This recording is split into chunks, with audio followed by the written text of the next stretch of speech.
हूं रवि तिवारी और आप देखना शुरू कर चुके हैं लोकल टीवी। अब आपको बताना चाहूंगा कि विकास को तरसता देवभोग। आज का हमारा जो थंबनेल रहने वाला है, विकास को तरसता देवभोग। इसका मायना मेरे दर्शकों को, इसका जो मायने है, इसका मायने दर्शकों को मैं समझाना चाहूंगा। आपको बता दूं कि आज भी देवभोग ब्लॉक के नदी उस पार के रहने वाले 36 गांव के लोग बेलाट नाला पर पुल बनाने जैसी गंभीर समस्याओं से जूझ रहे हैं। बरसात के दिनों में सबसे ज्यादा यहाँ के लोगों को तकलीफ होती है। हमने कल ही एक वीडियो बनाकर दिखाया था आपको। कल हम ग्राउंड पर पहुंचे थे, लोकल टीवी की टीम ने ग्राउंड पर पहुंचकर वहां पर एक रिपोर्ट तैयार किया था। रिपोर्ट में हमने दिखाया था कि कैसे छात्र छात्राएं इमरजेंसी काम, जैसे किसी को मेडिकल संबंधित कोई काम है या अन्य काम है, रोजमर्रा के काम के लिए जिसे ब्लॉक मुख्यालय देवभोग आना पड़ता है, ऐसे व्यक्तियों को कैसे तकलीफ और परेशानी का सामना करना पड़ता है। कल हमारे एडिटर जो नरेंद्र साहू हैं, उन्होंने दिखाया था कि कैसे एक छात्रा जब रपटे के ऊपर जो 2 से 2.5 फीट पानी बह रहा था, उस रपटे को जब पार कर रही थी तो उनका साइकिल बह रहा था, उनकी साइकिल बहने की स्थिति में आ गया था। ऐसे में एक युवक आता है और जब छात्रा का मदद करता है तब जाकर छात्रा वहां से निकल पाती है। हमने तमाम चीज़ों को लेकर दिखाया था। हमने ये भी बताया था कि कैसे जब लोगों को देवभोग से लेकर कल हमने ये भी दिखाया था कि एक रिश्तेदार है, मतलब एक व्यक्ति है, उनके रिश्तेदार की मौत हो गई थी नदी उस पार के गांव में, और दोनों पति पत्नी को जब उनको वहां पर पहुंचना था तो दोनों पति पत्नी ने एक दूसरे का हाथ पकड़ा, एक दूसरे का हाथ पकड़कर बड़ी मुश्किल से वे बेलाट नाला के उस रपटे को पार कर उस पार जाते हैं।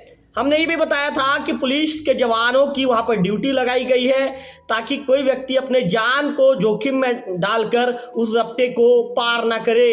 इसके साथ साथ हमने वहां के लोगों से भी बातचीत की थी। लोगों ने ये कहा था कि विकास का पहिया, नदी उस पार विकास का पहिया जब बेलाट नाला में जब रपटे के ऊपर पानी बहता है तो विकास का पहिया थम जाता है। एक युवक जो घासीराम पात्र हैं, कोदोबेड़ा के निवासी हैं, उस युवक ने तो ये तक कह दिया था कि नदी उस पार के 36 गांव के लोगों के विकास पर ग्रहण लग गया है। आपको बताना चाहूँगा कि सरकारें बदली, छत्तीसगढ़ में लगभग जो 3 सरकार है, 3 सरकार बदल चुकी है।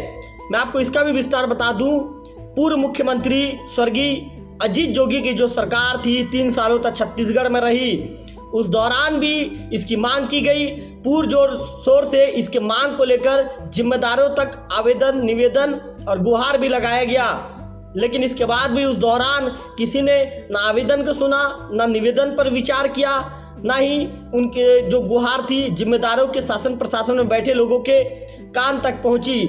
इसके बाद अजीत जोगी की सरकार बदल गई और फिर सरकार आई पूर्व मुख्यमंत्री रमन सिंह की। पूर्व मुख्यमंत्री रमन सिंह 15 साल तक छत्तीसगढ़ के मुखिया के रूप में कार्यभार लेकर चल रहे थे। उनके कंधे पर 3 साल तक छत्तीसगढ़ के मुख्यमंत्री की जिम्मेदारी थी। उस दौरान भी यहाँ के लोगों ने यहाँ पर बेलाट नाला में पुल बनाए जाने की मांग समय समय पर लोग करते रहे। लोगों ने आवेदन भी किया, लोगों ने बताया कि कितनी तकलीफ है, लोगों ने बताया कि कितनी परेशानी है, लोगों ने बताया कि कितनी समस्याएं होती है, लोगों ने ये बताया कि नदी उस पार रहने वाले छात्र छात्राएं कितनी परेशानियों के बीच जो देवभोग मुख्यालय के स्कूल पहुंचकर विद्या ग्रहण करने को मजबूर हैं। लोगों ने ये बताया कि जब किसी की तबीयत बहुत ज़्यादा खराब होती है, किसी का स्वास्थ्य बिगड़ता है तो कितनी तकलीफों के बीच बाइक में बिठाकर उसे पार करना पड़ता है। लोगों ने ये बताया कि यदि किसी व्यक्ति को रोजमर्रा के काम के लिए देवभोग मुख्यालय आना अति आवश्यक है तो किस तरह से तकलीफों के बीच एक दूसरे का हाथ पकड़कर इस बेलाट नाला के रपटे को पार करने को मजबूर हो जाते हैं। इसके बाद भी जिम्मेदारों ने इस मांग पर गंभीरता नहीं दिखाई। इसके बाद रमन सिंह की सरकार थी, रमन सिंह की सरकार चेंज हो गई। अब बात हम करेंगे भूपेश बघेल की सरकार, पूर्व मुख्यमंत्री भूपेश बघेल की सरकार। कांग्रेस 15 सालों के वनवास के बाद कांग्रेस सत्ता पर लौटी थी। 15 सालों के वनवास के बाद कांग्रेस जब सत्ता पर लौटी थी तो क्षेत्र के लोगों को भी कांग्रेस सरकार पर, भूपेश बघेल की सरकार पर बहुत ज़्यादा भरोसा था कि जो चीज़ें 18 साल में नहीं हो पाई ये भूपेश बघेल की सरकार करके देगी। ऐसे में जब पूर्व मुख्यमंत्री भूपेश बघेल भेंट मुलाकात के कार्यक्रम में पहुंचे तो नदी उस पार रहने वाले लोगों ने उन्हें एक आवेदन उनके नाम से प्रेषित किया और बताया कि बेलाट नाला में पुल नहीं बनने से हम लोग कितने परेशान हैं। उन्होंने बताया कि बेलाट नाला में पुल बनना अति आवश्यक है। ये विकास के रास्ते में रोड़ा बन रहा है, जहाँ विकास का पहिया थम रहा है। विकास नाम की चिड़िया को यहाँ पर ग्रहण लग गया है। लोगों ने बताया कि आज़ाद भारत को आज लगभग 78 साल के आसपास हो चुके हैं। छत्तीसगढ़ राज्य बने 24 साल का समय हो चुका है, लेकिन इन 24 सालों में कई बार आवेदन किया गया, लेकिन उनके आवेदन पर जिम्मेदारों ने विचार करना मुनासिब नहीं समझा। आज भी उनके आवेदनों पर किसी तरह का कोई विचार नहीं किया गया। स्थिति यह है कि जमीनी स्तर पर जो विकास के दावे हैं, विकास की हकीकत है या विकास की सच्चाई कहे वो जीरो है। विकास की चिड़िया है, नदी उस पार तक अभी तक पहुंच नहीं सकी है। उसका मुख्य कारण सिर्फ और सिर्फ बेलाट नाला पर पुल नहीं बन पाने के कारण उसका मुख्य कारण है। आखिरकार भूपेश बघेल की सरकार की भी विदाई हो गई, लेकिन वो काम नहीं हो पाया। ऐसे में जो क्षेत्र के लोगों की जो उम्मीदें हैं, क्षेत्र की लोगों की उम्मीदें, उनके उम्मीदों के जो किरण है, उम्मीदों का किरण बिल्कुल डूबता चला जा रहा है।